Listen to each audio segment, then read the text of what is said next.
اور علم کو اللہ تبارک و تعالیٰ نے عبادت پر فضیلت دی، علم کی فضیلت ہے۔ آپ کی نیت ٹھیک ہوگی نا تو حدیث شریف میں آتا ہے کہ جو دین سیکھنے کے لیے قدم اٹھاتا ہے پہلے قدم پر اللہ اس کی گناہ معاف فرما دیتے ہیں۔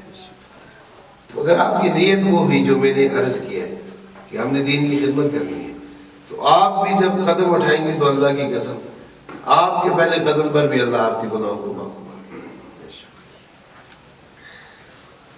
اور پھر میں یہ بات بھی عرض کرتا رہتا ہوں کہ آپ کے ہاتھ میں پوری قوم پورے ملک کی تقدیر ہے۔ جیسے میں نے ابھی عرض کیا نا، اشارہ کیا ہے کہ ہر ادارہ آپ کو قبول کرتا ہے اور آپ بھی ہر ادارے میں جا کر کام کرتے ہیں۔ اگر ہماری تربیت ہوگی تو ہم ہر ادارے جس ادارے میں جائیں گے اس ادارے کو چمکا دیں گے، وہاں سے فساد ختم ہو جائے گا، کرپشن ختم ہو جائے گی، لوٹ مار ختم ہو جائے گی، قوم کی ملک کی بہت بڑی خدمت ہو جائے گی۔ پوری قوم سکولوں کالجوں میں ہے، اور کہیں آپ کو خرابی نظر آ رہی ہے ملک کے اندر، ملک کے اداروں کے اندر، تو یہی لوگ ان اداروں کو خراب کر رہے ہیں جو سکولوں کالجوں سے پڑھ کر ہیں۔ اور تو نہیں ہے نا، آپ ہی لوگ بیٹھے ایسا ہے یہ نہیں، میں غلط تو نہیں کہہ رہا ہوں۔ تو اللہ تبارک و تعالیٰ ہمیں اس کی توفیق عطا فرمائے۔ آپ کی نیت ٹھیک ہوگی کہ ہماری نیت دین کی خدمت ہے، ہماری نیت قوم اور ملک کی خدمت ہے، تو آپ بھی قدم اٹھائیں گے تو پہلے قدم پر اللہ تبارک و تعالیٰ آپ کے گناہوں کو معاف فرمائے۔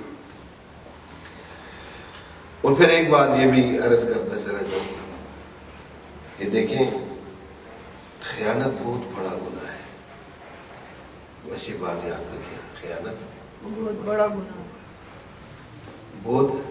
میں اپنے طلباء سے کہتا ہوں، اپنے طلباء سے کہ دیکھیں، اور اساتذہ سے بھی کہتا ہوں کہ صرف مجھ سے نہیں پوچھو گی، آپ کہیں گے پرنسپل ہے، ایم ڈی صاحب ہے، اور یہ محتمم ہے، ہمارے یہاں محتمم کا لفظ استعمال ہوتا ہے کہ صرف مجھ سے پوچھو گی، نہیں، ہر فرد سے پوچھو گی، ہر پڑھانے والے سے پوچھو گی، ہر پڑھنے والے سے پوچھو گی، آپ سے بھی پوچھو گی کہ آپ کے استاذہ کرام نے آپ پر اتنی محنت کی، آپ نے کیا نتیجہ دیا، آپ کے والدین نے آپ پر اتنا خرچ کیا، اپنے خون پسینے کی کمائی آپ پر لوٹا دی، آپ نے ان کو کیا سزا دی، آپ نے اس کا جواب دینا ہے۔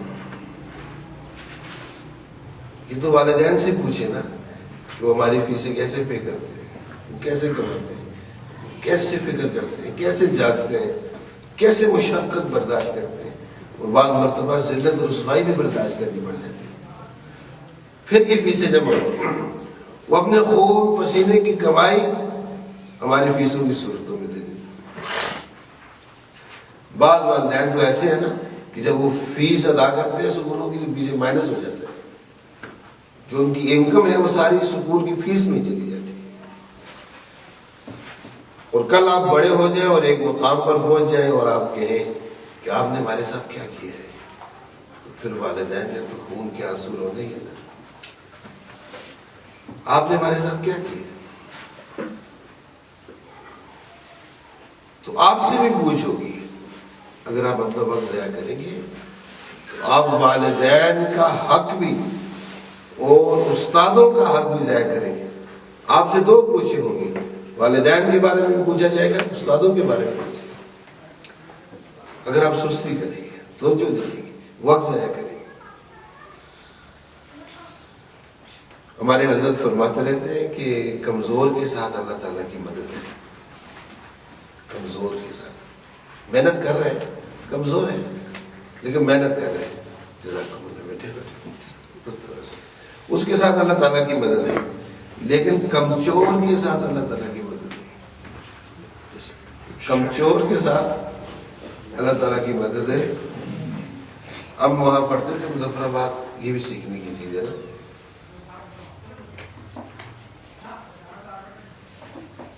بعض مرتبہ ایسا ہوتا تھا کہ سبق یاد نہیں ہوتا، کتاب سمجھ میں نہیں آتی تھی، تو حضرت فرماتے تھے آپ نے 2 نفل پڑھے ہیں، دعا مانگی ہے؟ تو ہم عرض کرتے جی ہم نے تو 2 نفل نہیں پڑھے ہیں، دعا نہیں مانگی۔ وہ فرماتے آپ 2 نفل پڑھیں، دعا مانگیں، آپ کو سب یاد ہو جائے۔ 12 ہم نے دیکھا، اللہ کی قسم ہم سب یاد کرتے تھے، یاد ہی نہیں ہوتا تھا، سمجھ ہی نہیں آتا تھا، لیکن جب ہم 2 نفل پڑھ کے دوبارہ کتاب کھولتے تھے اللہ یاد کرا دیتے۔ تو پہلا کام ہم نے یہ کرنا ہے کہ اگر کوئی چیز سمجھ میں نہیں آ رہی ہے تو اللہ کی طرف متوجہ ہونا ہے کہ اللہ جی مجھے یہ کتاب سمجھا دے، مجھے یہ فن سمجھا دے، مجھے یہ علم سمجھا دے۔ سمجھانا تو اللہ تعالیٰ ہے۔ اور دوسرا کام یہ کہ محنت۔ اگر ہم جا کر گھر میں موبائل لے کر بیٹھ جاتے ہیں، سر جی موبائل نے تو سارا ستیہ-ناش کر دیا۔ موبائل نے تو ہمارا دودھ پیتا بچہ دودھ نہیں پیتا جب تک اس کے ہاتھ میں موبائل نہ دیا جائے، ایسا ہے نا سر جی؟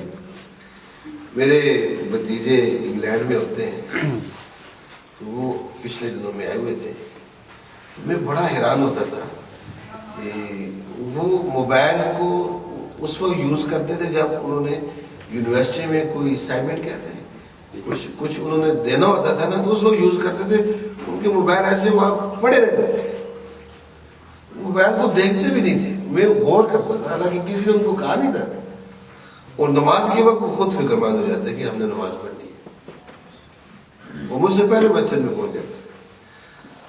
اور ہمارے بچوں کی یہ حالت ہو گئی ہے، پاکستان والوں کی خاص طور پر، بڑے صغیر والوں کی، کہ ان کا تو دودھ پیتا بچہ بھی دودھ نہیں پیتا ہے جب تک اس کے ہاتھ میں ماں موبائل نہیں دیتی۔ ایسا ہی ہے، فیڈر نہیں پیتے، وہ کہتا ہے فیڈر بعد میں ہاتھ میں لوں گا، پہلے موبائل دوں۔ وہ اپنے آپ کو زمین پر گراتا ہے۔ میں نے خود بچوں کو دیکھے، چھوٹے چھوٹے بچے زمین پر گرا دیے۔ کیوں گرا دیا؟ کہتے ہیں موبائل میں۔ مجھے ایک ساتھی کہنے لگا حضرت پتہ نہیں چلتا رات 2:30 چل رہی، موبائل تو میں دینا، میں ہے مرنے کے بعد پتہ چل سکتا۔ صحیح کہا حضرت نے کہا یہ مرنے کے بعد پتہ چلے گا، 2:30 نہیں بج رہی، گپ شپ نہیں ہے۔ اسلام حقیقت ہے۔ اللہ کے نبی نے فرمایا کہ قیامت سے پہلے یہ ہوگا، صلی اللہ علیہ وسلم۔ ہو رہا ہے نہیں ہو رہا؟ ہو رہا ہے نا، ہم اپنی آنکھوں سے دیکھ رہے ہیں۔ آپ نے فرمایا قیامت سے پہلے یہ ہوگا، ہو رہا ہے۔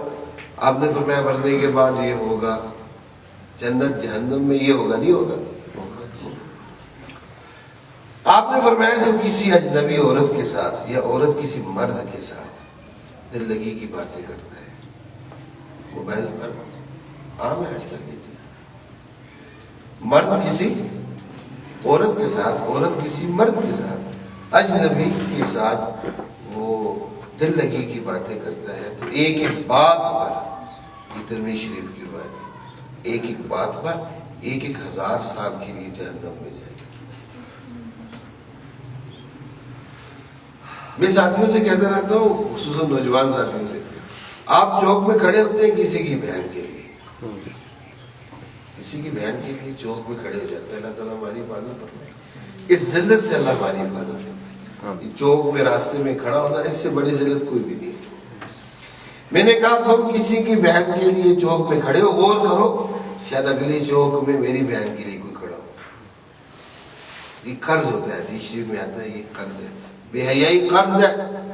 میں مفہوم بیان کرتا ہوں کیونکہ مستورات کا مجموعہ بھی ہے۔ بے حیائی قرض ہے، لوٹ کر گھر آتی ہے۔ آج ہم کسی کی بہن بیٹی کی عزت رکھیں گے، اس کی عزت کے محافظ بنیں گے، تو اللہ ہماری بہن بیٹی کی بھی عزت فرمائے گی، ہماری بیٹی کی عزت بھی، بہن کی عزت بھی محفوظ رہے گی۔ اور اگر ہم کسی کی عزت کے ساتھ کھیلیں گے تو پھر خود بھی رسوا ہو جائیں گے۔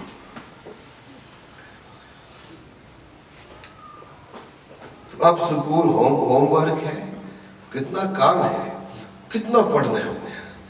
میں ایف ایس سی کرتا تھا، ہم 16-18 گھنٹے پڑھتے تھے چھٹیوں میں۔ فرسٹ ایئر کے بعد ہم نے سیکنڈ ایئر کا نصاب چھٹیوں میں پڑھ لیا تھا سر ٹیوشن سے۔ جب ہم سیکنڈ ایئر میں گئے تو ہم نے وہ نصاب پڑھا ہوا تھا، تو ٹیچر کا لیکچر بہت اچھی طرح سمجھ آتا۔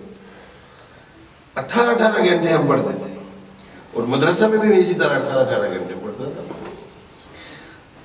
سالانہ امتحان میں ہمارے ساتھ مدینہ یونیورسٹی کے عالم بھی تھے، لیکن پہلی پوزیشن الحمدللہ میری ہے۔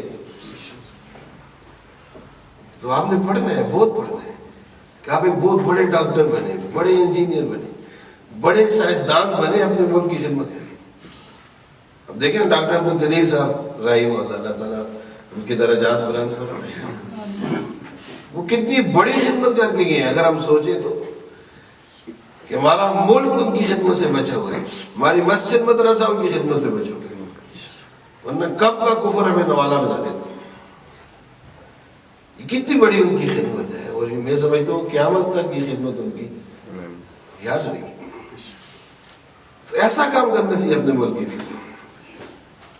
یہ نہ ہو کہ ہم سائنس پڑھتے پڑھتے ساری زندگی سائنس پڑھے اور پھر سائنس پڑھتے پھر ہم اردو پڑھانے لگے، اور پھر اردو پڑھانے کا موقع بھی نہ ملے تو پھر ہم جو ہے نا وہ کپڑا بیچنے لگ جائیں، تاجر بن جائیں۔ تمہارا سائنس پڑھنا ضائع ہو گیا سر۔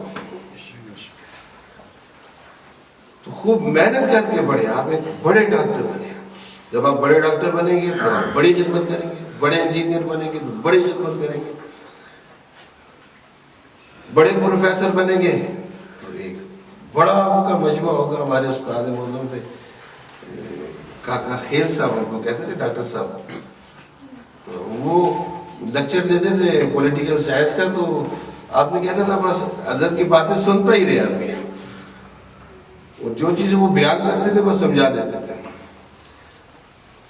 تو جب آپ بڑے پروفیسر ہوں گے تو اللہ تعالیٰ آپ سے ایک بڑا کام دیں گے، تو بہت زیادہ محنت کر کے پڑھیں، بہت زیادہ۔ آپ سے دو پوچھیں ہوں گی، استاد کے بارے میں بھی پوچھا جائے گا کہ آپ نے استاد کی محنت ضائع کی ہے، اور والدین کے بارے میں بھی پوچھا جائے گا کہ آپ نے والدین کا مال ضائع کیا۔